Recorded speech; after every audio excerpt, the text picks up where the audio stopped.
Hello all welcome to IAC. So ఈ వీడియోలో ఈరోజు ఎస్ఎస్సి సిజిఎల్ షిఫ్ట్ 3 ఏదైతే జరిగిందో సో దాని రిలేటెడ్ క్వశ్చన్స్ కానీ దానికి సంబంధించిన మిగతా రిలేటెడ్ కాన్సెప్ట్ ఒకసారి చూద్దాం. సో అలాగే మనకి క్వశ్చన్ వచ్చేటప్పటికి బేస్డ్ ఆన్ కింగ్డమ్ వచ్చిందంట. సో మనకి ఆ పర్ఫెక్ట్గా ఏ కింగ్డమ్ రూలరా ఏంటి అనేది తెలీదు. సో కింగ్డమ్స్ అనేవి ముఖ్యంగా మనకి ఒకటి ఏన్షియంట్ ఇండియాలో ఉన్నాయి, అలాగే దాంతో పాటుగా నెక్స్ట్ మనకి మిడీవల్ ఇండియాలో కూడా ఉన్నాయి. ఏన్షియంట్ ఇండియాలో మనం మెయిన్గా గుర్తుపెట్టుకోవాల్సింది హర్యాంక డైనాసిటీ. అసలు ఫస్ట్ కనిపించేదే మనకి వంశం కదా, హర్యాంక డైనాసిటీ అనేది. సో ఇందులో బింబిసారా అనే పర్సన్ దీన్ని మెయిన్ రూలర్ అని, అసలు రియల్ ఫౌండర్గా కూడా ఈయన చెప్పడం జరుగుతుంది. ఈయన తర్వాత అజాత శత్రు. సో హిస్టరీలోనే ఇండియన్ హిస్టరీలోనే తండ్రిని చంపిన ఫస్ట్ కింగ్గా కూడా అజాత శత్రు ఉంటారు. సో అజాత శత్రు తర్వాత నెక్స్ట్ వచ్చేటప్పటికి మనకి ఉదయన్ అనే పర్సన్ వస్తారు. వీళ్ళ యొక్క ఫస్ట్ క్యాపిటల్ వచ్చేటప్పటికి రాజగిర్ లేదా అని చెప్పేసి ఉంటుంది. సో దాని తర్వాత మనకి పాటలీపుత్రానికి క్యాపిటల్ని షిఫ్ట్ చేయడం జరుగుతుంది అనమాట. అలాగే వీళ్ళ తర్వాత నెక్స్ట్ మనకి కాలశోక అనే ఫేమస్ పర్సన్ రావడం జరుగుతుంది శిశునాగా డైనాసిటీ నుంచి. సో నెక్స్ట్ వచ్చే డైనాసిటీ శిశునాగా, అందులో ఫేమస్ పర్సన్గా కాలశోక అనే పర్సన్ని చెప్తాం. నెక్స్ట్ మనకి నందా డైనాసిటీ అనేది వస్తుంది. సో నందా డైనాసిటీలో మహాపద్మనంద, ధననంద అనే పర్సన్స్ ఫేమస్ అనమాట. సో వీళ్ళ కాలంలోనే నందాస్ కాలంలోనే అలెగ్జాండర్ ఇన్వేషన్ అనేది జరగడం, బ్యాటిల్ ఆఫ్ హిడస్పస్ అనేది కూడా జరగడం జరుగుతుంది. సో దాని తర్వాత మనకి మౌర్యన్ డైనాసిటీ అనేది ఎస్టాబ్లిష్ అవుతుంది. సో మౌర్యన్ డైనాసిటీని మనకి మొదలు పెట్టింది రియల్ ఫౌండర్గా చంద్రగుప్త మౌర్య ఎవరైతే ఉంటారో ఆయన చెప్పడం జరుగుతుంది. సో ఆయన తర్వాత బిందుసార, ఆయన తర్వాత అశోక అండ్ మిగతా వాళ్ళందరూ వస్తారు. లాస్ట్ రూలర్గా మౌర్యన్ డైనాసిటీలో బృహద్రథ అనే పర్సన్ ఉంటారు. సో ఆయన చనిపోయిన తర్వాత నెక్స్ట్ మనకి సుంగా డైనాసిటీ అనేది ఎస్టాబ్లిష్ అవుతుంది. ఈ సుంగా డైనాసిటీని పుష్యమిత్ర సుంగా ఎవరైతే ఉన్నారో ఆయన ఎస్టాబ్లిష్ చేస్తారనమాట. ఈయన కాలంలో సాంస్క్రిట్ లాంటివి చాలా ఇంపార్టెంట్గా ఫేమస్ అవుతాయి, సంస్కృతం లాంటివి. అండ్ నెక్స్ట్ మనకి అగ్నిమిత్ర శుంగ అండ్ వీళ్ళందరూ కూడా దీంట్లో చాలా ఫేమస్గా చెప్పొచ్చు. ఈవెన్ కాళిదాసు కూడా మనకి అగ్నిమిత్ర శుంగకి సంబంధించి మాలవికాంగ మిత్రం అనే ఒక బుక్ని కూడా రాశారనమాట. సో దాని తర్వాత నెక్స్ట్ వచ్చేటప్పటికి ఇండో గ్రీక్స్ అనే వాళ్ళు వస్తారు. ఇండో గ్రీక్స్ వీళ్ళ తర్వాత నెక్స్ట్ సాకాస్ రావడం జరుగుతుంది. సో వీళ్ళ తర్వాత నెక్స్ట్ వచ్చేటప్పటికి కుషాన్స్ రావడం జరుగుతుంది.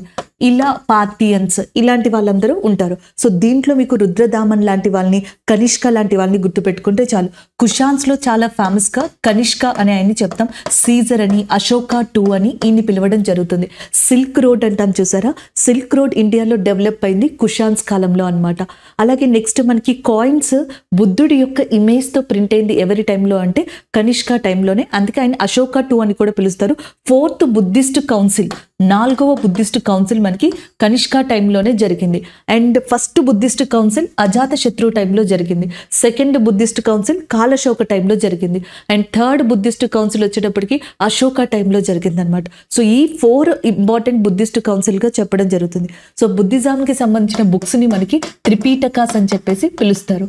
అలాగే నెక్స్ట్ మనకి ఈ కుషాన్స్కి సంబంధించి ఇంపార్టెంట్ ప్లేసెస్గా మథురా అనేది ఉంది. సో ఈ మథురా అనే ప్రాంతంలోనే హెడ్లెస్ స్టాట్యూ ఆఫ్ కనిష్క అనేది దొరికింది. కనిష్కుడిది తలలేని విగ్రహం అనేది ఎక్కడ దొరికిందంటే మథురా. సో వీళ్ళు మథురాతో పాటుగా తక్షశీల అనే ప్రాంతాన్ని, కశ్మీర్ ప్రాంతాన్ని, పేషావర్, ఇది వరకు దీన్ని పురుషపుర అని చెప్పేసి పిలిచేవాళ్ళు. ఈ ప్రాంతాలన్నింటినీ కూడా కనిష్కుడు అండ్ కుషాన్స్ మనకి పరిపాలించడం జరిగింది. సో వీళ్ళ తర్వాత నెక్స్ట్ మీరు గుర్తుపెట్టుకోవాల్సిన ఇంకొక పర్సన్ గుప్తా కింగ్డమ్ అనమాట. సో దీనిని మనకి శ్రీగుప్తా అనే పర్సన్ ఎస్టాబ్లిష్ చేసినట్టుగా, దాని తర్వాత Chandragupta I, Samudragupta, Chandragupta II and Kumaragupta లాంటి పర్సన్స్ రూల్ చేశారు. సో దాని తర్వాత నెక్స్ట్ మనకి హర్షవర్ధన అనే పర్సన్ వస్తారు. సో ఈయన్ని మనం గుర్తుపెట్టుకోవాల్సి ఉంటుంది. హర్షవర్ధనుడు, హర్ష చరిత అనే దాన్ని బాణభట్టుడు ఎవరైతే ఉంటారో ఆయన రాశారు. ఈయన పుష్యభుతి డైనాసిటీకి సంబంధించిన వ్యక్తి. అండ్ ఇవి కొన్ని ఇంపార్టెంట్ డైనాసిటీస్. ఇవి కాకుండా చోళ, చెర, పాండ్యాస్ అని చెప్పేసి ఉన్నాయి. అలాగే నెక్స్ట్ వచ్చేటప్పటికి మనకి పులకేశిని II ఎవరైతే ఉన్నారో ఆయన కూడా చాలా ఫేమస్గా చెప్పొచ్చు. పులకేశిని IIకి అశోకుడికి మధ్య జరిగిన యుద్ధం తర్వాతే, పులకేశిని IIకి హర్షవర్ధనుడికి మధ్య జరిగిన యుద్ధం తర్వాతే హర్షవర్ధనుడి యొక్క రాజ్యం, హర్షవర్ధనుడి యొక్క ఏదైతే గ్లోరీ ఉంటుందో అదంతా కూడా కంప్లీట్గా డిక్లైన్ అయిపోతుంది, పడిపోతుంది అని కూడా చెప్పడం జరుగుతుంది అనమాట. సో చాళుక్యాస్ ఆఫ్ బాదామిలో వన్ ఆఫ్ ద ఇంపార్టెంట్ కింగ్గా పులకేశిని II అనే పర్సన్ని చెప్పడం జరుగుతుంది. ఇలాంటివి ఏమన్నా ఉండుంటే గనక మేబీ ఈ రిలేటెడ్లో క్వశ్చన్ అడగచ్చు. బేస్డ్ ఆన్ కింగ్డమ్ అంటే అది ఏదైనా, వాటికి సంబంధించిన క్యాపిటల్స్ అడగచ్చు, కాయిన్స్ని ఎవరు ఇంట్రడ్యూస్ చేశారు, లేకపోతే ఏమన్నా ఎవరైనా ఎస్టాబ్లిష్ చేశారా, ఇన్స్క్రిప్షన్స్కి సంబంధించి అడగచ్చు. లేకపోతే మనకి సుదర్శన తటకం, సుదర్శన లేక్ని చంద్రగుప్త మౌర్య యొక్క విక్టరీగా ఆయన యొక్క మినిస్టర్ పుష్యగుప్త గుజరాత్లోని జూనాగఢ్ ప్రాంతంలో తవ్వించడం జరిగింది. సో అలాంటి క్వశ్చన్స్ ఏమన్నా అడిగి ఉండొచ్చు. అండ్ పర్సన్స్కి సంబంధించిన బుక్స్ అడిగి ఉండొచ్చు. మనకి ముద్ర రాక్షస అని చెప్పేసి ఒక బుక్ ఉంది, Mudra Rakshasa. Again one more we have a book Devi Chandraguptam. ఇలాంటి బుక్స్ ని ఎవరు రాశారని చెప్పేసి అడగచ్చు. లేకపోతే చాణక్య, లేకపోతే ఇండియన్ మెకవల్లి అని చెప్పేసి కౌటిల్యుని పిలవడం జరుగుతుంది. ఆయన అర్థశాస్త్ర అనే బుక్ ని రాసి ఉన్నారు. ఇవి విశాఖ దత్త వచ్చేటప్పటికి ముద్ర రాక్షస, దేవి చంద్రగుప్తం. మనకి ఎక్కడి నుంచి అండ్ ఎలాంటి క్వశ్చన్ అనేది తెలీదు, బట్ కింగ్డమ్స్ నుంచి అయితే ఒక క్వశ్చన్ అనేది ఫ్రేమ్ అయిందంట. సో క్వశ్చన్ వచ్చేటప్పటికి 74th republic day chief guest of India and so మనం షిఫ్ట్ 2లోనే ఈ క్వశ్చన్ చెప్పుకున్నాం. COP27 సమిట్ అనేది ఈజిప్ట్లో జరిగింది అని, దాని క్యాపిటల్ కైరో, అండ్ దాని ప్రెసిడెంట్ వచ్చేటప్పటికి అబ్దుల్ ఫతే అల్ సిసి అనే పర్సన్. సో ఈయనే ఈ సంవత్సరం మనకి రిపబ్లిక్ డేకి చీఫ్ గెస్ట్గా వచ్చారని కూడా మనం డిస్కస్ చేసాం. సేమ్ ఆ కాన్సెప్ట్లోంచే మనకి షిఫ్ట్ 3లో క్వశ్చన్ కనిపించింది. 74th republic day chief guest Abdul Fattah al సిసిగా చెప్పొచ్చు. మేబీ ఎన్నో చీఫ్ గెస్ట్ అని అడగచ్చు, లేకపోతే ఎన్నో రిపబ్లిక్ డే అని కూడా అడగచ్చు. కాన్సెప్ట్ అయితే దాని మీద. రిపబ్లిక్ డే అనేది మనం ఎప్పుడు సెలబ్రేట్ చేసుకుంటామంటే Jan 26th. అలాగే అదే జనవరిలో మనకి Jan 15th ఉంది చూసారా.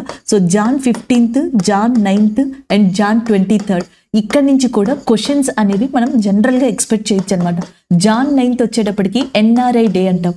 1915 Jan 9th మనకి గాంధీ గారు ఇండియాకి రిటర్న్ రావడం జరిగింది. అందుకే ఆ డేని NRI డేగా మనం తీసుకోవడం జరిగింది. సో NRI డేన మనకి చీఫ్ గెస్ట్గా ఈ సంవత్సరం వచ్చింది ఎవరు అంటే doctor Mohamed Irfaan Ali, Guyana country యొక్క ప్రెసిడెంట్ ఈయన. సో ఈయన NRI డేకి సంబంధించి ప్రవాస భారతీయ దివాస్ డే అంట. సో దానికి చీఫ్ గెస్ట్గా వచ్చారు. సో ఈ ప్రవాస భారతీయ దివాస్ డే లేదా NRI డే సెలబ్రేషన్స్ 3 days మధ్యప్రదేశ్లోని ఇండోర్ కేంద్రంగా జరిగాయన్నమాట.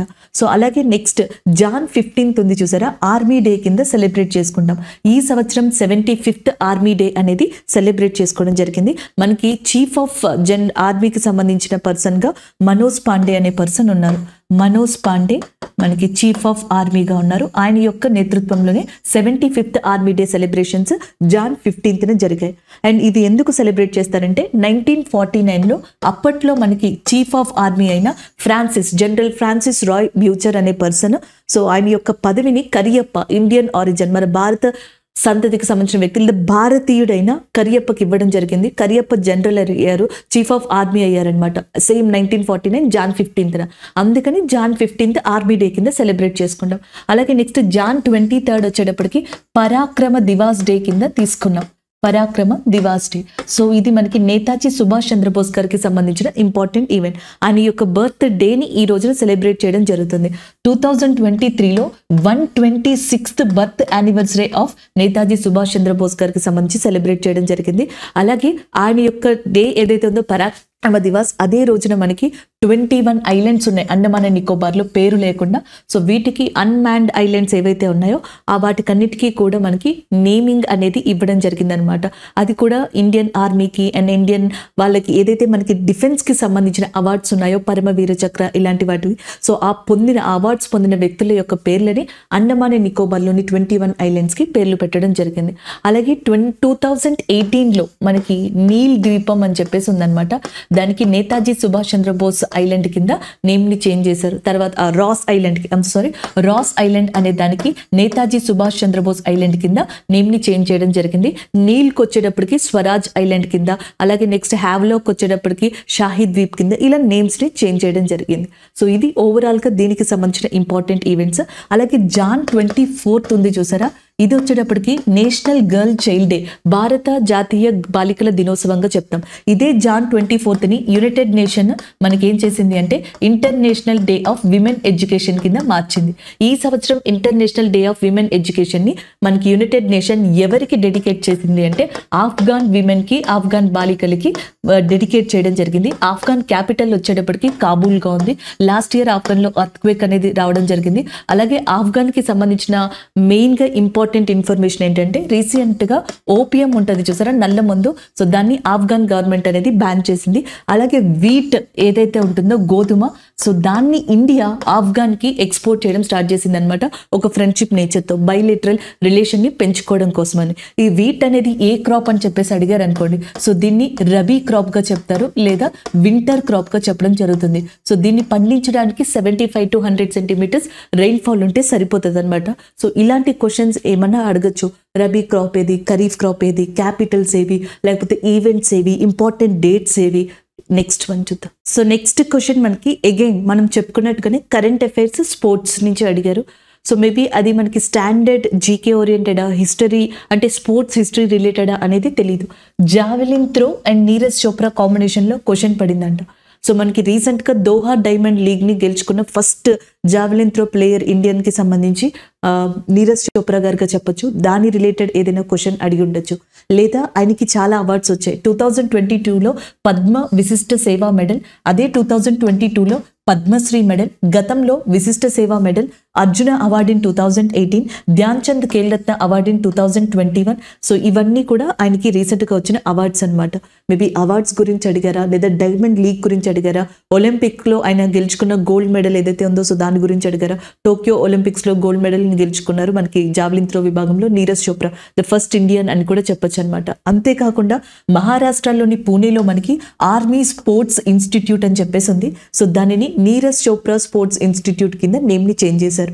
And Switzerland friendship tourism brand అంబాసిడర్గా నీరజ్ చోప్రా గారిని అపాయింట్ చేసుకుంది. అండ్ ఆయన ఇంకా చాలా క్యాంపెయినింగ్స్కి అండ్ యాజ్ వెల్ యాజ్ బ్రాండ్స్కి కూడా అంబాసిడర్గా ఉన్నారు. మేబీ ఆ ఇన్ఫర్మేషన్ రిలేటెడ్లో క్వశ్చన్ వచ్చి ఉండొచ్చు. అయితే స్పోర్ట్స్ నుంచి క్వశ్చన్స్ కామన్ కాబట్టి నీరజ్ చోప్రా గారి తర్వాత మిగతా ఇంకెవరినైనా పర్సన్స్ని అడగచ్చు. అండ్ మనకి లాంగ్ జంప్కి సంబంధించి రీసెంట్గా ప్యారిస్లో డైమండ్ లీగ్ జరుగుతుంది. ప్యారిస్ డైమండ్ లీగ్ 2023 అనేది జరుగుతుంది. సో దాంట్లో ఇండియాకి సంబంధించిన ఫేమస్ లాంగ్ జంప్ ఎవరైతే మురళీ శ్రీశంకర్ ఉన్నారో సో ఆయన పార్టిసిపేట్ చేయడం కూడా జరిగింది. అండ్ ఈయన రీసెంట్గా కరెంట్ అఫైర్స్లో ఉన్నారు. మేబీ అడగచ్చు ఈయన ఏ కేటగిరీకి సంబంధించిన ఆయన, లేకపోతే దేంట్లో పార్టిసిపేట్ చేశారు, ఇలాంటివి. గతంలో చాలా ఈవెంట్స్లో ఈయన గోల్డ్ మెడల్స్ని గెలుచుకున్నారు. సో దాని తర్వాత విమెన్స్లో టాప్లో ఉన్నది లాంగ్ జంపింగ్లో మనకి అంజు బాబీ గార్జ్గా చెప్పొచ్చు అనమాట. సో అంజు బాబీ జార్జ్ తర్వాత నెక్స్ట్ శైలి సింగ్ టాప్ లో ఉన్నారు, అంటే విమెన్స్ లో పాపులర్ లో ఉన్న వ్యక్తి. ఈ శైలి సింగ్ ఉత్తరప్రదేశ్ సంబంధించిన అమ్మాయి. అండ్ అంజు బాబ్ జార్జ్ కి ఏదైతే ఒక రికార్డ్ ఉందో సో ఆ రికార్డు తర్వాత సెకండ్ రికార్డ్ ని లాంగ్ జంపింగ్ లో విమెన్ విభాగంలో క్రియేట్ చేసిన వ్యక్తి శైలి సింగ్ గా చెప్పొచ్చు. 6.76 మీటర్స్ తో ఇటీవల మనకి ఈ అంజు బాబీ గారి తర్వాత సెకండ్ రికార్డ్ ని క్రియేట్ చేశారు ఆమె. అలాగే నెక్స్ట్ బాక్సింగ్ వచ్చేటప్పటికి నిఖత్ జరియన్ ఎవరైతే ఉన్నారో ఆమె ఈ మధ్యన చాలా పాపులర్. లవ్లీనా గారి తర్వాత నిఖత్ జరీన్ అనే పర్సన్ మనకి ఇంపార్టెంట్ గా ఇండియాలో బాక్సింగ్ విభాగంలో మోస్ట్ పాపులర్ గా ఉన్నారు. And Indian boxing international boxing association championship న్యూఢిల్లీలో జరిగింది చూసారా. సో దాంట్లో కూడా ఈమె గోల్డ్ మెడల్ ని డిఫరెంట్ కేటగిరీలో గెలుచుకోవడం జరిగింది. అలాగే నెక్స్ట్ సానియా మీర్జా గారు రీసెంట్ గా రిటైర్మెంట్ ని ప్రకటించారు. ఈమెకి టోటల్ గా 6 టైటిల్స్ వచ్చాయి అనమాట, 6 గ్రాండ్ స్లమ్స్ వచ్చాయి. 6 కూడా మిక్స్డ్ విభాగంలోనే వచ్చాయి, అంటే డబుల్ విభాగంలో వచ్చాయి. 3 వచ్చేటప్పటికేమో విమెన్ డబుల్స్ అండ్ ఇంకొక 3 వచ్చేటప్పటికేమో మిక్స్డ్ డబుల్స్ లో మనకి గ్రాండ్ స్లమ్స్ అనేవి ఆవిడకి రావడం జరిగింది. ఆమె కూడా అర్జున అవార్డ్ని and as well as Padmashri లాంటి అవార్డ్స్ ని కూడా అందుకున్నారు ఈమె. అండ్ ఏస్ ఎగ్నెస్ట్ ఆడ్స్ అనే బుక్ ని కూడా సానియా మీర్జా గారు రాశారు. So this is all about sports related. Next one చూద్దాం. అలాగే నెక్స్ట్ కెమిస్ట్రీ రిలేటెడ్ క్వశ్చన్ వచ్చిందనమాట మనకి. సో అది కూడా పీరియాడిక్ టేబుల్ లేదా దాన్ని రిలేటెడ్గా చెప్పొచ్చు. పీరియాడిక్ టేబుల్లో ఏవైతే మూలకాలు ఎలిమెంట్స్ ఉంటాయో సో చాలా వరకు మనకి లాటిన్ నేమ్స్ని కలిగి ఉంటాయి. సో క్వశ్చన్ వచ్చేటప్పటికి లాటిన్ నేమ్ ఆఫ్ కాల్షియం అంట. సో దాన్ని క్యాల్క్స్గా పిలుస్తారు, యాక్చువల్గా లైమ్గా కూడా పిలవచ్చు అనమాట. రియల్ నేమ్ వచ్చేటప్పటికి లైమ్. సో దాన్ని సిఏగా రిప్రజెంట్ చేయడం జరుగుతుంది. ఇందులో ఏదైనా అడగచ్చు, రిప్రజెంటేషన్ ఆఫ్ కాల్షియం అని అడగచ్చు, లేదా Latin name of calcium calx. So calx అంటే అర్థం లైమ్ అని చెప్పేసి లిటరల్గా వస్తుంది.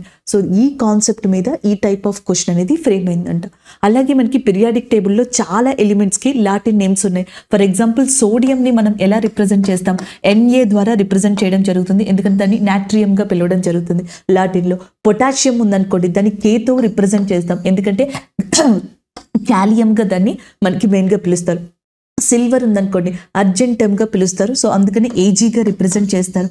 టంగ్స్టన్ ఉందనుకోండి ఓల్ ఫామ్ గా చెప్తారు. సో దీనిని డబ్ల్యూతో రిప్రజెంట్ చేస్తారు. ఇలా మనకి లాటిన్ నేమ్స్ కి సంబంధించిన కాన్సెప్ట్ నుంచి అడుగుండొచ్చు. అలాగే మనకి టోటల్ గా ఈ పీరియాడిక్ టేబుల్లో ఏవైతే 18 గ్రూప్స్ ఉంటాయో ఈ 18 గ్రూప్స్ 7 పీరియడ్స్ లో ఎక్కడి నుంచి అయినా క్వశ్చన్ అడగచ్చు. అటామిక్ నెంబర్ నుంచి కూడా క్వశ్చన్ అడగచ్చు. 18th గ్రూప్ ఆఫ్ ఎలిమెంట్స్ ని ఇనర్ట్ గ్యాసెస్ అని చెప్పేసి అంటారు. సో వీటిని నోబెల్ గ్యాసెస్ అని కూడా పిలుస్తారు. Zero valency group of elements అని కూడా వీటిని పిలవడం జరుగుతుంది అనమాట. సో మనకి హీలియం కానీ, next neon, organ, krypton, xenon, radon ఇవన్నీ కూడా ఇనర్ట్ గ్రూప్ ఆఫ్ గ్యాసెస్ గా చెప్తాం. సో మనకి ఏదైతే ఈ జినాన్ కానీ, క్రిప్టాన్ కానీ ఇవన్నీ కూడా డిఫరెంట్ కైండ్ ఆఫ్ ఎలిమెంట్స్ లో మనకి యూజ్ చేయడం జరుగుతుంది. నియాన్ని ఎక్కువగా మనకి స్ట్రీట్ లైట్ బల్బ్స్ ఉంటాయి చూసారా, సో అలాంటి వాటిల్లో యూజ్ చేయడం జరుగుతుంది. అలాగే క్రిప్టాన్ వచ్చేటప్పటికి మనకి మైనర్స్ క్యాప్ ల్యాంప్, అంటే మనకి కోల్ మైనింగ్స్ లాంటివి చేసినప్పుడు క్యాప్స్ పెట్టుకుంటారు చూసారా, దాని మీద ల్యాంప్స్ ఉంటాయి. సో వాటిలో కూడా ఇనర్ట్ గ్యాసెస్ ని యూజ్ చేయడం జరుగుతుంది అనమాట. ఇలాంటివి ఇనర్ట్ గ్యాసెస్ కి సంబంధించి చెప్పొచ్చు. అలాగే ఫస్ట్ గ్రూప్ ఆఫ్ ఎలిమెంట్స్ అని చెప్పేసి ఉంటాయి. అవి ఏంటి? హైడ్రోజన్ కానీ, నెక్స్ట్ వచ్చేటప్పటికి లిథియం కానీ, నెక్స్ట్ సోడియం ఏదైతే ఉందో అది కానీ, పొటాషియం, అలాగే నెక్స్ట్ మనకి రుబీడియం అనేది, అండ్ నెక్స్ట్ సీజియం ఏదైతే ఉందో అది, అండ్ నెక్స్ట్ ఫ్రాన్షియం. ఇవన్నీ కూడా first group of elements. Hydrogen, lithium, sodium, potassium, rubidium, caesium, francium. ఈ ఫస్ట్ గ్రూప్ ఆఫ్ ఎలిమెంట్స్ లో హైడ్రోజన్ తప్ప మిగిలినవన్నీ కూడా చాలా సాఫ్టెస్ట్ ఎలిమెంట్స్ గా చెప్తారు. అండ్ హైలీ రియాక్టివ్, అంటే లో పాయింట్ దగ్గర అవి ఈజీగా మెల్ట్ అయిపోతాయి, ఈజీగా రియాక్ట్ అవుతాయి. అందుకే వీటిని పారాఫిన్ లిక్విడ్ లో కానీ, లేకపోతే కిరోసిన్ లాంటి వాటిలో కానీ స్టోర్ చేయడం జరుగుతుంది అనమాట ఫస్ట్ గ్రూప్ ఆఫ్ ఎలిమెంట్స్ ని. సో దీంట్లో మనకి సాఫ్టెస్ట్ ఎలిమెంట్, పీరియాడిక్ టేబుల్లోనే సాఫ్టెస్ట్ ఎలిమెంట్ గా సీజియం అనే దాన్ని చెప్పడం జరుగుతుంది అనమాట. సో ఇలా కింద వచ్చేటప్పటికి మనకి ఎఫ్ బ్లాక్ ఎలిమెంట్స్ అంటాం. ఎఫ్ బ్లాక్ ఎలిమెంట్స్ లో మనకి లాంథనైట్స్, యాక్టినైట్స్ లాంటివి కూడా ఉంటాయి. సో ఒక్కసారి మీరు పీరియాడిక్ టేబుల్లో బేసిక్స్ చూసుకోండి, ఎందుకంటే మళ్ళీ డెప్త్కి వెళ్తే మీకు టైం మిగతా వాటికి సరిపోదు. జస్ట్ బేసిక్స్ చూసుకుని ఆ యూజెస్ కానీ, ఇలా లాటిన్ నేమ్స్ ఏంటి, హై అటామిక్ నెంబర్, లో అటామిక్ నెంబర్ దేనికి ఉంది, హైలీ రియాక్టివ్ ఎలిమెంట్స్ ఏవి, లో రియాక్టివ్ ఎలిమెంట్స్ ఏవి, సో ఇలాంటివి చూసుకుంటే మనకి ఎక్కువ యూజ్ అయ్యే అవకాశాలు ఉన్నాయన్నమాట. సో నెక్స్ట్ చూడండి, ఫండమెంటల్ రైట్స్ కి సంబంధించిన క్వశ్చన్ అనేది మనకి ఫ్రేమ్ అయినట్టు చెప్తున్నారు. అంటే ఫండమెంటల్ రైట్స్ మీద ఏ క్వశ్చన్ ఇచ్చారు అనేది మనకి సోర్స్ ఇవ్వలేదు. బట్ ఫండమెంటల్ రైట్స్ అనేవి మనకి పార్ట్ 3లో ఉంటాయి. ఆర్టికల్ 12 నుంచి 35 మధ్యలో ఉంటాయి. మీరు షిఫ్ట్ 2 కానీ షిఫ్ట్ 3 ఏదైతే ఉందో, సో అది మీరు రాసినట్టయితే కింద ఒకసారి కమెంట్ చేయండి. అంటే ఏ బేసిస్ మీద క్వశ్చన్స్ ఫ్రేమ్ అవుతున్నాయి, సో ఆ ప్యాటర్న్ తెలిస్తే మిగిలిన షిఫ్ట్స్ వాళ్ళకి కూడా చాలా ఈజీగా ఉంటుంది అది. సో పార్ట్ 3లో ఆర్టికల్ 12 to 35 ఉన్నాయి. ఒరిజినల్ గా 7 ఫండమెంటల్ రైట్స్ అనేవి ఉన్నాయి. ఇప్పుడు మనకి 6 ఫండమెంటల్ రైట్స్ అయ్యాయి. సో మనకి ఏదైతే రైట్ టు ప్రాపర్టీ అనేది ఉందో ఆర్టికల్ 31లో, సో దానిని రిమూవ్ చేశారు. ఏ అమెండ్మెంట్ ద్వారా రిమూవ్ చేశారు? 44వ సవరణ ద్వారా ప్రాపర్టీ హక్కు ఏదైతే ఉందో, ఆస్తి హక్కు ఆర్టికల్ 31 నుంచి తీసేసి, సో దానిని 300A పెట్టడం జరిగిందనమాట. అది కూడా 1978 ఇయర్లో 44th అమెండ్మెంట్ యాక్ట్ ద్వారా రైట్ టు ప్రాపర్టీ ఆర్టికల్ 31ని ఫండమెంటల్ రైట్స్ నుంచి రిమూవ్ చేసి 1978లో మనకి దానిని ఆర్టికల్ 300A కిందకి తీసుకురావడం జరిగింది. సో ఇది ఫండమెంటల్ రైట్స్లో కొంత మనం నేర్చుకోవాల్సిన ఇన్ఫర్మేషన్. అలాగే దీని తర్వాత ఆర్టికల్ 19 క్లాజ్ 1 క్లాజ్ F అని ఉంటుంది. సో ఇది కూడా ప్రాపర్టీ గురించి మాట్లాడుతుంది అనమాట. సో ఈ రైట్ టు ప్రాపర్టీ అనే విషయాలు, సో దానికి సంబంధించిన క్లాజెస్ ని కూడా ఆర్టికల్ 300A మెన్షన్ చేశారు. సో ఆ రైట్ టు ప్రాపర్టీ కానీ, ప్రాపర్టీ రిలేటెడ్ కానీ ఏవైతే ఉన్నాయో వాటిని ఫండమెంటల్ రైట్స్ నుంచి 1978లో తీసేశారనమాట. అలాగే నెక్స్ట్ వచ్చేటప్పటికి ఆర్టికల్ 12 అనేది ఉంది కదా. సో ఈ ఆర్టికల్ 12 అనేది స్టేట్ అనే దానికి మనకి మీనింగ్ ని చెప్తుంది అనమాట. సో ఇక్కడ ఏదైతే స్టేట్ అనేది మీకు ఫండమెంటల్ రైట్స్ లో మెన్షన్ చేస్తా ఉన్నారో, సో దానికి సంబంధించిన వాటిని చెప్పడం కానీ, మిగిలిన వాటి గురించి అది మెన్షన్ చేయడం జరుగుతుంది. అలాగే 14 వచ్చేటప్పటికి మనకి మెయిన్ గా రైట్ టు ఈక్వాలిటీలో ఈక్వాలిటీ బిఫోర్ లా, అంటే చట్టం ముందర అందరూ సమానులే అనే దానికి సంబంధించింది. సో దీంట్లో కొన్ని ఎగ్జంప్షన్స్ ఉంటాయి ప్రెసిడెంట్ ఆఫ్ ఇండియాకి కానీ, సో ఇలాంటి వాళ్ళకి ఎగ్జంప్షన్స్ అనేవి ఉండడం జరుగుతుంది. అలాగే ఆర్టికల్ 15 ఉంది చూసారా. సో దీంట్లో ఏంటి అంటే మనకి డిస్క్రిమినేషన్ అనేది ఉండకూడదు. ఏదైతే మనకి తారతమ్యం చూపుతా ఉంటాం కదా, అలాంటివి మనకి by birth, by gender, by place ఇలాంటివి ఏమి ఉండకూడదు అనమాట. ఆర్టికల్ 16 పబ్లిక్ ఎంప్లాయ్మెంట్ లాంటి విషయాల్లో కూడా డిస్క్రిమినేషన్ అనేది చూపకూడదు. 17లో మనకి అన్టచబిలిటీ, అబాలిషన్ ఆఫ్ అన్టచబిలిటీ అనేది ఆర్టికల్ 17లో ఉంది. అండ్ అబాలిషన్ ఆఫ్ టైటిల్స్ అనేది మనకి ఆర్టికల్ 18లో ఉంది. ఏదైతే మనకి ఈ ఆర్మీకి సంబంధించి ఇస్తారో టైటిల్స్, వాటిని పక్కన పెడితే మిగిలినవి పద్మశ్రీ లేకపోతే పద్మ విభూషణ్ ఇలాంటివి కమర్షియల్ పర్పస్కి, ప్రమోషనల్ పర్పస్కి యూజ్ చేయకూడదు. అది ఒక రెస్పెక్టబుల్గానే ఉంచాలి. మిగిలినవి రాజా కానీ, ప్రిన్స్ కానీ ఇలాంటి టైటిల్స్ అన్నీ కూడా ఇండియాలో అబాలిష్ చేయడం జరిగింది. నెక్స్ట్ 19 వచ్చేటప్పటికి రైట్ టు ఫ్రీడమ్ అనేది జనరల్గా ఇందులో కనిపిస్తుంది. Freedom of speech, freedom of movement ఇవన్నీ కూడా దీంట్లో ఉంటాయన్నమాట. సో నెక్స్ట్ ఆర్టికల్ 21 అనేది చాలా ఇంపార్టెంట్. అందులో 21A right to education, 6 to 14 years పిల్లలకి కంపల్సరీ ఎడ్యుకేషన్ అంటారు చూసారా, అది ఇందులో ఉంటుంది. అలాగే ఈ ఆర్టికల్ 21Aలోనే మనకి ఇంకా చెప్పాలి అంటే రైట్ టు ట్రావెల్ ఇలాంటి వాటి గురించి కానీ ఇలాంటివన్నీ కూడా దీంట్లో మెన్షన్ చేయబడి ఉంటాయన్నమాట. అండ్ నెక్స్ట్ వచ్చేటప్పటికి ఆర్టికల్ 22 దీన్ని ఆల్రెడీ షిఫ్ట్ 2లో అడిగారు. మనకి ఎవరైతే ఒక పర్సన్ అరెస్ట్ అవుతారో ఆ పర్సన్కి సంబంధించిన fundamental rights if he or she is a Indian citizen. So మనకి అరెస్ట్ చేసినప్పుడు ఎందుకని రీజన్ చెప్పడం కానీ, అరెస్ట్ చేసిన తర్వాత మెజిస్ట్రేట్ ముందర పెట్టడం కానీ, లేకపోతే తన వైపు వాదించుకోవడానికి సంబంధించి లీగల్ అసిస్టెన్స్ కానీ ఇవన్నీ కూడా మనకి ఆర్టికల్ 22లో ఉంటాయి. సో 23 to 24 అండ్ ఇవి మనకి ఎక్స్ప్లోరేషన్ ప్రొహిబిట్ చేయడానికి కోసం అని చెప్పేసి ఉంటాయి. 23లోనేమో మనకి హ్యూమన్ ట్రాఫికింగ్ ఏదైతే ఉంటుందో అక్రమ రవాణా మనుషులకి సంబంధించి దాన్ని ప్రొహిబిట్ చేయడం, చైల్డ్ లేబర్, చైల్డ్ ఎంప్లాయ్మెంట్ దాన్ని ప్రొహిబిట్ చేయడం ఆర్టికల్ 24లో ఉంటుంది. ఎవరైనా ఇండియాలో పర్టికులర్గా మనకి ఇష్టమైన రిలీజియన్ని ఫాలో అవ్వచ్చు, అది 25లో మెన్షన్ చేసి ఉంటుంది. అలాగే నెక్స్ట్ 26, 27, 28 కూడా మనకి రైట్ టు రిలీజియన్ గురించి మాట్లాడుతున్నాయి అనమాట. అలాగే నెక్స్ట్ 29, 30 ఉన్నాయి చూసారా, ఈ రెండు ఆర్టికల్స్ కూడా మైనారిటీలకి సంబంధించి ఆల్రెడీ ఆర్టికల్ 29ని క్వశ్చన్ అడిగారు. అలాగే నెక్స్ట్ మనకి 32 ఏదైతే ఉందో అది మనకి రిట్స్కి సంబంధించింది. సుప్రీంకోర్టుని అప్రోచ్ అవ్వచ్చు. అందులో 5 రిట్స్ ఉంటాయి. హెబియస్ కార్పస్ అని చెప్పేసి ఒకటి ఉంటుంది, హూమ్ ద బాడీ కానీ, క్యూఓ వారెంటో అని చెప్పేసి, మ్యాండమస్, ప్రొహిబిషన్, సెరిషరీ ఇలాంటివన్నీ కూడా దాంట్లో మెన్షన్ చేసి ఉంటాయి అనమాట. సో ఇవి ఫండమెంటల్ రైట్స్. దీంతో పాటుగా మనకి Indian army, Indian navy, Indian air force ఇలా డిఫెన్స్కి కానీ రక్షణ రంగాలకు సంబంధించి కొన్ని ఇంపార్టెంట్ వ్యక్తులు ఎవరైతే ఉంటారో సో వాళ్ళకి సంబంధించిన ఫండమెంటల్ రైట్స్ అన్ని కూడా పార్లమెంట్ చేతిలో ఉంటాయి, రిస్ట్రిక్ట్ చేయబడతాయి అనమాట. సో ఇవి కూడా ఫండమెంటల్ రైట్స్లో మెన్షన్ చేయబడి ఉన్నాయి. సో అలాగే ఆర్టికల్ 352 నేషనల్ ఎమర్జెన్సీ వచ్చినప్పుడు, స్టేట్ ఎమర్జెన్సీ టైంలో, ప్రెసిడెంట్ రూల్ టైంలో కూడా మనకి ఆర్టికల్ 19, 21 లాంటివి తప్ప మిగిలినవన్నీ కూడా సస్పెండ్ చేయబడతాయి. ఇవి మనకి మెయిన్గా ఫండమెంటల్ రైట్స్లో ఇంపార్టెంట్ థింగ్స్. డిపిఎస్పి మనం షిఫ్ట్ 1లో చెప్పుకున్నాం. ఎవరైతే రిఫరెన్స్ కావాలో ఒకసారి డిపిఎస్పిని చూడండి, షిఫ్ట్ 1లో సరిపోతుంది. అండ్ ఫండమెంటల్ డ్యూటీస్ మీకు గుర్తుంటే మొదటిగా 10 ఉండేవి, తర్వాత 11 వచ్చాయి. అలాగే 42nd అమెండ్మెంట్ యాక్ట్ ఉంది చూసారా, 42nd అమెండ్మెంట్ యాక్ట్ని మినీ ఇండియన్ కాన్స్టిట్యూషన్ అని కూడా అంటారు. దీన్ని చాలా సార్లు సవరించి ఇండియన్ కాన్స్టిట్యూషన్లో చాలా ప్రొవిజన్స్ తీసుకొచ్చారనమాట, అందుకని చెప్పేసి అనడం జరుగుతుంది. అలాగే ఆర్టికల్ 108 అని చెప్పేసి ఉంటుంది, ఇది జాయింట్ సిట్టింగ్కి సంబంధించింది అనమాట. సో ఏదైనా ఒక బిల్కి సంబంధించి సరైన ప్రాపర్ రెస్పాన్స్ అనేది మనకి ఈ 2 సభల నుంచి రాలేదనుకోండి, లోక్సభ, రాజ్యసభ, అప్పుడు ప్రెసిడెంట్ ఆఫ్ ఇండియా పిలుపు మేరకు జాయింట్ సిట్టింగ్ అనేది నిర్వహిస్తారు. సో జాయింట్ సిట్టింగ్ ని అండర్ ఆర్టికల్ 108 కింద కన్సిడర్ చేసినప్పుడు సో దానికి అధ్యక్షత వహించేది ఎవరు అంటే లోక్సభ స్పీకర్ గా చెప్పొచ్చు అనమాట.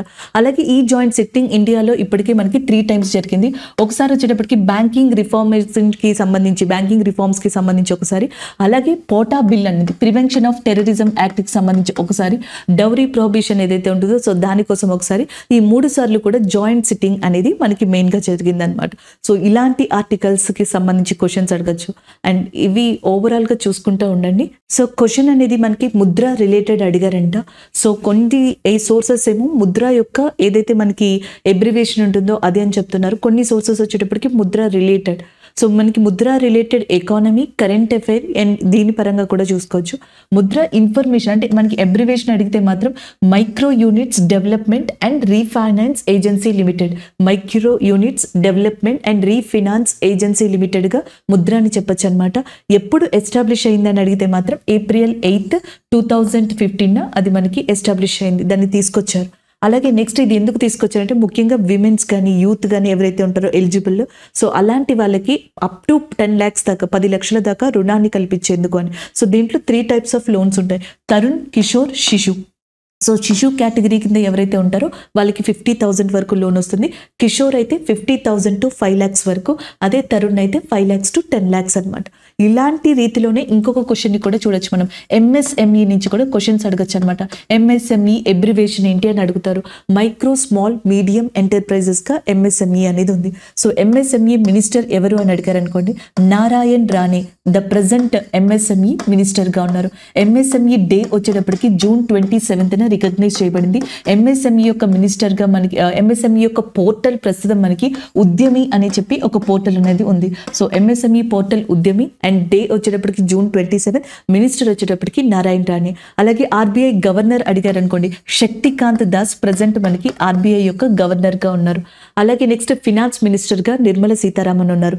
జిఎస్టీ మీకు ఆల్రెడీ తెలుసు కదా, జిఎస్టీ కౌన్సిల్కి చైర్మన్గా ప్రతిసారి ఫినాన్స్ మినిస్టర్ ఉంటారు. సో ఈసారి జిఎస్టీ కౌన్సిల్కి చైర్మన్గా ఎవరున్నారు అంటే మనకి నిర్మలా సీతారామన్ ఉన్నారు. సో అవి ఓవరాల్గా. ఈ రిలేటెడ్లో ఇంకేమన్నా క్వశ్చన్స్ ఇస్తే ఒకసారి ఇక్కడ చూడండి. మేబీ నాబార్డ్ ఫుల్ ఫామ్ అడగచ్చు, చాలా ఎగ్జామ్స్లో అది నార్మల్గా అడిగిన question. National agriculture bank national bank for agriculture and rural development, national bank for agriculture and rural డెవలప్మెంట్గా నాబార్డ్ అనే దాన్ని చెప్పొచ్చు. అగ్రికల్చర్ సెక్టర్ని డెవలప్ చేయడం కోసం దీన్ని ఎస్టాబ్లిష్ చేశారు. షాజీ కేవీ అనే పర్సన్ దీనికి చైర్మన్గా ఉన్నారు. సో దీని యొక్క మెయిన్ సపోర్ట్తోనే ఇండియాలో మనకి రీజనల్ రూరల్ బ్యాంక్స్ ఆర్ఆర్బీస్ లాంటివి ఏర్పడ్డాయి అనమాట. సో ఇలాంటివన్నీ కూడా సెల్ఫ్ హెల్ప్ గ్రూప్స్ ఏవైతే ఉన్నాయో వాటికి హెల్ప్ చేస్తున్నాయి. సో ఈ ఎబ్రివేషన్స్ అన్ని మీరు గుర్తుపెట్టుకోవచ్చు. అలాగే ట్రైబల్స్కి సంబంధించి, గిరిజనులకి సంబంధించి ట్రైఫెడ్ అనే సంస్థ ఉంది. Tribal cooperative marketing development federation. So tribal cooperative marketing development ఫెడరేషన్గా ట్రైఫెడ్ అనేదాన్ని చెప్పొచ్చు. ఇది మినిస్ట్రీ ఆఫ్ ట్రైబల్ అఫైర్స్ ఏదైతే ఉందో గిరిజన మంత్రిత్వ శాఖ, దాని ఆధ్వర్యంలో పనిచేస్తుంది అనమాట. ప్రస్తుతం మనకి ట్రైబల్ మినిస్టర్గా ఉన్నది అర్జున్ ముండా. సో ఈయన ట్రైబల్ మినిస్టర్గా ఉన్నారు. అలాగే నీతి ఆయోగ్, ఇది మనకి నేషనల్ ఇన్స్టిట్యూట్ ఆఫ్ ట్రాన్స్ఫార్మింగ్ ఇండియాగా చెప్పొచ్చు. సో దీన్ని నీతి ఆయోగ్ అంటున్నారు. 2015లో ఎస్టాబ్లిష్ అయింది నేషనల్ ప్లానింగ్ కమిషన్ యొక్క ప్లేస్లో. సో దీనికి ప్రస్తుతం సిఇఓగా బివిఆర్ సుబ్రహ్మణ్యం ఉన్నారు. నీతి ఆయోగ్ చైర్మన్గా ప్రైమ్ మినిస్టర్ ఆఫ్ ఇండియా ఉంటారు. నీతి ఆయోగ్ సిఇఓగా బివిఆర్ సుబ్రహ్మణ్యం అనే పర్సన్ వచ్చారు.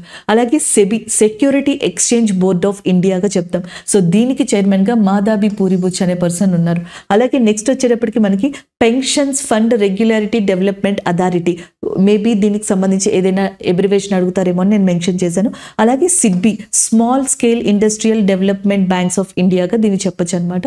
సో ఇలా కొన్ని ఎబ్రివేషన్స్ని ఒక్కసారి రివైజ్ చేయండి, మీకు కొంచెం సపోర్టివ్గా ఉంటాయి ఇలాంటి క్వశ్చన్స్లో. సో అలాగే మనకి ఇంగ్లీష్ రిలేటెడ్గా కూడా కొన్ని క్వశ్చన్స్ మనకి సోర్సెస్ దొరికాయి. ఒకసారి చూడండి. మిస్ ద బోట్ అని చెప్పేసి ఒక ఇడియం ఉంది. సో లాస్ట్ షిఫ్ట్ 1లో కూడా ఇలాంటిది ఒకటి చూసాం ఇడియం. సో దీనికి వచ్చేటప్పటికి మిస్ ద ఛాన్స్ కానీ, టు లూజ్ కానీ ఇలాంటివన్నీ కూడా దీంట్లో రావడం జరుగుతుంది. సో దానికి సంబంధించింది. కట్టెయిల్, దీనికి సినానియం అడిగారా లేదా యాంటోనియం అడిగారా అనేది మనకి తెలియదు. సో సినానియం వచ్చేటప్పటికి రెడ్యూస్, కట్ డౌన్ ఇలాంటివన్నీ కూడా దీనికి మీనింగ్ వస్తాయి. అబాండ్కి వచ్చేటప్పటికి మనకి అబాండెంట్, చాలా ఎక్కువ అంటాం కదా, ప్లెంటిఫుల్. సో అలాంటి మీనింగ్ అనేది వస్తుంది. సో ఇవి మనకి సోర్సెస్ నుంచి వచ్చిన క్వశ్చన్స్, అది కూడా ఇంగ్లీష్ రిలేటెడ్కి సంబంధించినవి. సో ఇంకొక క్వశ్చన్ కూడా మనకి హిస్టరీకి రిలేటెడ్గా వేదిక్ ఏజ్ రిలేటెడ్ క్వశ్చన్ అంట. సో కొన్ని సోర్సెస్ ఏంటంటే మనకి వేదిక్ ఏజ్ అనేది దేనికి సంబంధించింది, ఏ టైం పీరియడ్కి సంబంధించింది, ఇలాంటి క్వశ్చన్స్ కూడా. సో మనకి వేదిక్ ఏజ్ అనేది జనరల్గా 1500 BC నుంచి 600 BC. సో క్రీస్తు పూర్వం 1500 నుంచి 600 మధ్యలో మనకి వేద కాలం అనేది ఉంటుంది. సో ఇది 2 parts కింద ఉంటుంది. ఒకటి ఎర్లీ వేదిక్ ఏజ్ అని చెప్పేసి అంటాం, తొలి వేద కాలం. ఇది 1500 BC నుంచి 1000 BC మధ్యలో ఉంటుంది. నెక్స్ట్ లేటర్ వేదిక్ ఏజ్ అని చెప్పేసి అంటాం, ఇది 1000 BC నుంచి 600 BC మధ్యలో ఉంటుంది. సో ఇలాంటి క్వశ్చన్స్ కానీ, లేదా వేదిక్ ఏజ్లో ఫస్ట్ మనం చెప్పుకునేది ఆర్యన్స్ గురించి. ఆర్యన్స్ ఎక్కడి నుంచి వచ్చారు అనే దాని మీద కూడా చాలా ఎస్ఎస్సి ప్రీవియస్ క్వశ్చన్స్ ఉన్నాయి. So according to that max Muller 2 సిద్ధాంతాలు ఇచ్చారనమాట. ఆర్యన్స్ అన్న వాళ్ళు మనకి 2 గ్రూప్స్గా ఇండియాకి వచ్చారని, ఒకటి వెస్ట్రన్ గ్రూప్, ఇంకొకటి ఈస్టర్న్ గ్రూప్. సో ఇలా మనకి యూరప్లో కాక్సాస్ మౌంటైన్స్ అని చెప్పేసి ఉన్నాయన్నమాట. యూరప్లో మనకి ఇంపార్టెంట్ మౌంటైన్స్గా కాక్సాస్ మౌంటైన్స్ అని ఉన్నాయి. కకాస్ మౌంటైన్స్ అని కూడా వీటిని పిలుస్తారు. సో ఇక్కడి నుంచి వచ్చినట్టుగా ఇంకొక గ్రూప్ సెంట్రల్ ఏషియా అనే ప్రాంతం నుంచి వచ్చినట్టుగా మ్యాక్స్ ముల్లర్ చెప్పడం జరిగింది. అలాగే ఇంకొంతమంది దయానంద సరస్వతి అయితే వీళ్ళు టిబెట్ ప్రాంతం నుంచి వచ్చినట్టు చెప్పారనమాట. అలాగే నెక్స్ట్ ఆర్కిటిక్ రీజియన్ నుంచి, సైబీరియన్ రీజియన్ నుంచి వచ్చినట్టుగా ఆర్యన్స్ బాలగంగాధర్ తిలక్ చెప్పడం జరిగింది. సో ఇలా ఆర్యన్స్ కి సంబంధించిన ఆరిజిన్ భిన్న కథనాలతో ఉంది. వీళ్ళ యొక్క ఒరిజినల్ ప్లేస్ ఇండియాలో మనకి సప్త సింధు అని చెప్పేసి ఉంటుంది. సో దాన్ని చెప్పడం జరుగుతుంది అనమాట వాళ్ళ యొక్క ప్లేస్ గా. అలాగే ఆర్యన్స్ తో పాటుగా వేదిక్ ఏజ్ లో చాలా ఇంపార్టెంట్ గా మనం చెప్పుకునేది ఏంటి అంటే బుక్స్ లేదా లిటరేచర్ గా చెప్తాం. సో టోటల్ గా ఈ లిటరేచర్ అనేది వేదాస్ మీద డిపెండ్ అయి ఉంది. సో టోటల్ గా ఎన్ని వేదాస్ ఉన్నాయి అని అడిగితే 4. సో దీంట్లో ఓల్డెస్ట్ వేద ఏది అని అడిగారు అనుకోండి, రిగ్వేదాగా చెప్పడం జరుగుతుంది. సో రిగ్వేదాలో మనకి ఇంపార్టెంట్ గా ఒక మంత్ర ఉంటుంది, దానినే గాయత్రి మంత్రగా చెప్పడం జరుగుతుంది. సో గాయత్రి మంత్ర అనేది ఏ మండలంలో ఉంది అని అడుగుతారు. సో జనరల్ గా మనకి బుక్స్ లో చాప్టర్స్ ఎలా ఉంటాయో ప్రతి వేద కూడా మనకి పోయమ్స్ తోటి కంప్రెస్ అయి ఉంటుంది. అవి మండల్స్ గా మనకి విడగొడతారనమాట. థర్డ్ మండల్ ఆఫ్ రిగ్వేద ఏదైతే ఉంటుందో సో అది గాయత్రి మంత్రాన్ని చెప్పడం జరుగుతుంది అనమాట. సో ఓం అనే వర్డ్ రిగ్వేదాలో 1028 టైమ్స్ మనకి రిపీట్ అయినట్టుగా చెప్తా ఉంటారు. అలాగే 10th మండల ఉంటుంది రిగ్వేదాలో. సో దీంట్లో పురుష సూక్త అని ఒక మనకి ప్రత్యేకమైన కాన్సెప్ట్ అనేది ఉంది. ఈ పురుష సూక్తాలో క్యాస్ట్ సిస్టమ్ గురించి చెప్పబడింది. వర్ణ వ్యవస్థని పురుష సూక్త అని కూడా అనొచ్చు. సో అది 10th మండలాలో రిగ్వేదంలో చెప్పబడింది అనమాట. సామవేద అనేది మెయిన్ గా మ్యూజిక్ కి సంబంధించిందిగా చెప్తారు. యజుర్వేద అనేది రిచువల్స్ కి సంబంధించింది. వైట్ యజుర్వేద, బ్లాక్ యజుర్వేదగా, సో దాన్ని కృష్ణ యజుర్వేద అండ్ శ్వేత యజుర్వేదగా విడదీస్తారు. సో అలాగే అథర్వ వేద అనేది బ్లాక్ మ్యాజిక్ లాంటి వాటికి సంబంధించినగా చెప్తారు. సో ఇలా ఈ వేదాస్ ఏవైతే ఉన్నాయో వాటి గురించి కూడా చెప్పచ్చు. అలాగే early Vedic age, later Vedic age. So early Vedic age, later Vedic age లో కొన్ని చేంజెస్ ఉంటాయి, వాటిని కూడా క్వశ్చన్స్ అడగచ్చు అనమాట. సో మనకి సభా సమితి అని చెప్పేసి 2 ఉంటాయి అనమాట. ఈ సభా సమితి ఏవైతే ఉన్నాయో వీటిలోకి విమెన్స్ కానీ అందరు పీపుల్ కానీ ఎర్లీ వేదిక్ ఏజ్ లో అలౌడ్ అనమాట. కానీ లేటర్ వేదిక్ ఏజ్ వచ్చేటప్పటికి సభా సమితిలో విమెన్స్ కానీ లేకపోతే లోవర్ కాస్ట్ పీపుల్ కానీ ఎవరైతే వర్ణ వ్యవస్థలు ఉన్నారో వాళ్ళు ఇక్కడ అలౌడ్ కాదనమాట. అలాగే ఇండస్ వ్యాలీ సివిలైజేషన్, సింధు నాగరికతలో బార్టర్ సిస్టమ్ అని చెప్పేసి యూజ్ చేసేవాళ్ళు, వస్తు మార్పిడి విధానం. అలాగే వేదిక్ ఏజ్ లో కూడా బార్టర్ సిస్టమ్ ని యూజ్ చేశారు. దాంతో పాటుగా కొన్ని ఇంపార్టెంట్ మెజర్మెంట్స్ లైక్ నిష్కా అని చెప్పేసి ఒక దాన్ని యూజ్ చేయడం, లేకపోతే గోల్డ్ లాంటి వాటిని యూజ్ చేయడం, గోవుని యూజ్ చేయడం, ఇలాంటివన్నీ కూడా చూడొచ్చు అనమాట. సో ఎక్కువ రిచెస్ట్ పర్సన్ ని మనకి వేదిక్ ఏజ్ లో గోపతిగా చెప్పడం జరుగుతుంది. అలాగే మొత్తం ఎవరైతే ఈ పర్టిక్యులర్ వేదిక్ పీపుల్ కి, గ్రూప్ ఆఫ్ పీపుల్ కి లీడ్ చేస్తారో, సో లీడర్ ఎవరైతే ఉంటారో ఆయనని రాజన్ గా పిలవడం జరుగుతుంది. హెడ్ ఆఫ్ దట్ ఏమంటారు, గ్రూప్ ఆఫ్ పీపుల్ గా కూడా చెప్తాం. హెడ్ ఆఫ్ ద ఫ్యామిలీ ఉంటారు చూసారా, సో వాళ్ళని వేదిక్ ఏజ్ లో కులపతిగా చెప్పడం జరుగుతుంది.